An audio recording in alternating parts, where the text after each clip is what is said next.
रोहन, तुम दिन रात खेलते रहते हो। अपनी पढ़ाई पर भी थोड़ा ध्यान दो। अगले महीने से तुम्हारी फाइनल एग्जाम है। अगर तुम अच्छे से पढ़ाई नहीं करोगे तो अंक अच्छे नहीं आएंगे और परीक्षा में सफल नहीं हो पाओगे। पर रोहन के ऊपर अपने पापा के बातों का कोई असर नहीं होता। पापा के जाते ही वह फिर से खेलने लगता। रोहन के पापा को समझ आ रहा था कि रोहन उनकी बातों पर ध्यान नहीं देता।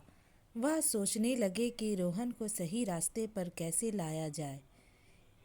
एक दिन रोहन अपने पापा के साथ बाजार की ओर गया।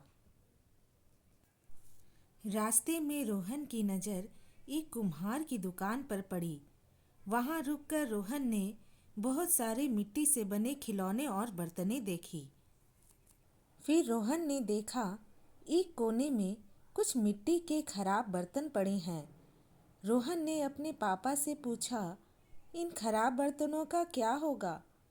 तब उसके पापा ने मुस्कुराते हुए कहा, इनका कोई मूल्य नहीं है, ये बेकार हैं। बेटा, इसी तरह अगर हम शिक्षित ना हो तो हमारे जीवन का भी कोई मूल्य नहीं है। पापा की बात सुनकर रोहन एक टक बर्तनों को देख रहा था।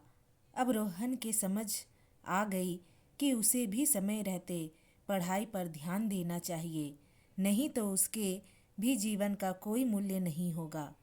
घर आकर रोहन पढ़ाई पर ध्यान देने लगा। इस तरह वक्त रहते रोहन ने अपनी पढ़ाई पर ध्यान दिया और अपने पापा की चिंता को दूर किया।